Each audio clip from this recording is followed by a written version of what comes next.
Hello and welcome to day 14 of the Stikeback-video-a-thon. Are you tired of seeing my face yet? As always, all the information for Stikeback-video-a-thon, the creators, the topics for each day are down below. You should totally check them out. That will be awesome. This is just kind of to get back at YouTube for changing the monetization requirements. Today's topic is disappointing reads. Some of these books I did read for 2017 and they are in my best, worst, and most disappointing books of 2017 video. We'll just quickly go through those and I'll link that video up here in the cards so you can go watch it if you want to see some of the worst books I read this year, some of the best books, and the ones that I was disappointed with. I'm going to put this in here because everybody has to put a disclaimer in their videos because people get all uppity and I'm like, you know, we're all our own person and we all have our own opinions. So, you know, just because I don't like your favorite book doesn't mean it's a bad book. Just means it wasn't for me. So, putting that disclaimer here now. I'm going to start off with Simon vs. the Homo Sapiens Agenda by Becky Albertelli. I know there's a lot of people who love this book. Not saying it's bad. I did like it. I liked the romance in it. I thought it was really cute. But other than that, I was really underwhelmed with it. Everybody was just hyping this up so much and loving it. And I'm just okay. I gave it like 3 stars. Almost Midnight by Rainbow Rowell. This is a bind-up of 2 short stories. First short story was cute. It's a New Year's Eve tale. I kind of liked it. Second story I didn't really like so much. Related to Star Wars, and I'm not a huge Star Wars fan. I don't understand why you would sit in the cold for 4 days when you buy your ticket beforehand. Just to get a seat, like just maybe the night before, but like really 4 days in the cold. The Dark Prophecy by Rick Riordan. This is book 2 in the Apollo Trial series. Apollo just kind of irritates me, and I mean, I understand he is the way he is because he's God, and you know, they do whatever and they live forever and it's whatever and it's all about them. But like, I don't know, his like really self-centeredness just kind of like puts me off sometimes. And I enjoyed the first book and like him kind of like coming to realizations that like, yo, yeah, I mean, maybe the world isn't all about us and we should like, you know, actually care about our children and quit, you know, using them as like pieces of meat. But then the second book, I don't know, I just really suffered from second book syndrome. I didn't really care much about what was going on. I was just reading it to read it, and I don't know, just didn't give me what I was expecting, although the ending was probably my favorite part because I'm excited for book 3 to come out in May and see where the adventure takes us because we got introduced to another character we know from the original series, and I'm interested to see how he plays into this and if we're gonna see anybody else we know. Good Omens by Terry Pratchett and Neil Gaiman. I have not read anything by either of these authors, but I randomly stumbled upon this book in Barnes & Noble's one day and it sounds funny, and basically what this book is, it's the foretelling of the end of the world, of Armageddon. The Antichrist is going to bring upon the end of the world, and the demons are going to start walking across the world again, and all this other crap. And it's supposed to be put into a funny perspective, and we see from an angel, a demon, and the Antichrist.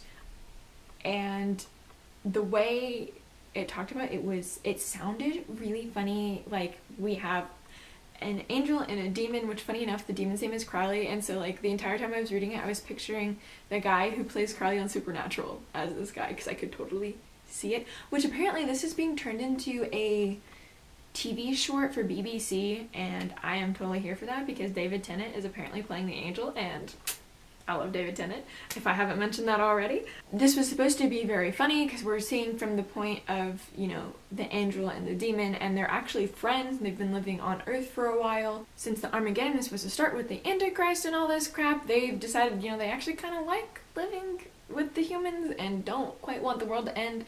So they're trying to stop it. Also, we get the point of a view from a witch hunter and a witch and a bunch of other crap.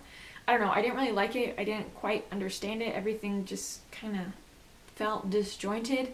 The Night Circus by Erin Morgenstern. A lot of people were raving about this on Booktube. A lot of people still rave about this on Booktube. I bought this before I joined Booktube and started hearing everybody talk about it. So everybody's, you know, raving about this book. And I'm like, okay, so this has got to be good. It is so freaking slow. I'm like, nothing fucking happens. I just can't. And I was really confused. The only thing I really liked about this book was the snippet points of view in the beginning of some chapters about this boy, which I cannot remember his name. I want to say it was like Bailey or something that starts with a B. And him, you know, discovering the Night Circus, which is this famous circus that travels around, but nobody knows how it travels, and it's only open at night, and you have to wear like special colors and like all this stuff, and it's supposed to be very whimsical and beautiful and like all this crap. And I really liked the descriptions and stuff we got of the little boy's point of view and like getting into the circus and like that, but like everything else with like our two main characters, I was just like, what is going on? The last book I'm going to talk about for this video is going to be Miramax Ghost by Elizabeth Hall. It's like a ghost story, but it's more like the background of the ghost story. I just didn't feel like everything like really went together. I mean, I didn't really have high expectations for this book to begin with, but then this crap happened. Like, so like half of the book takes place in France on their estate, and like, you know, she talks about her ability. I think she can like read minds or something like that. I don't know. It was weird.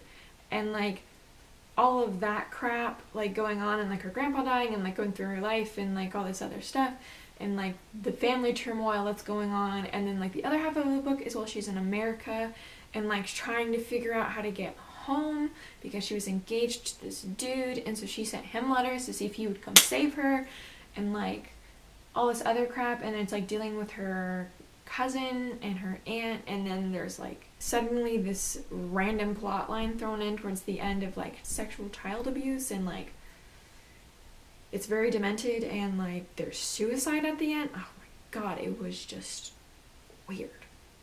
I didn't like it. I didn't think it was very well done.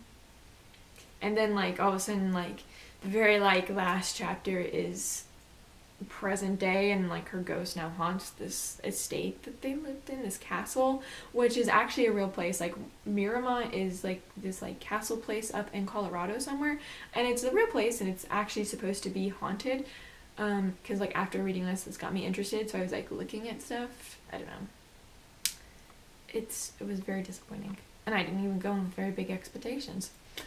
So anyways, those are my most disappointing books. Let me know down below some of yours, because I would love to know. For the booktuber I am shouting out today, Brandon Gumand. I don't think I said your last name right, and I am so sorry.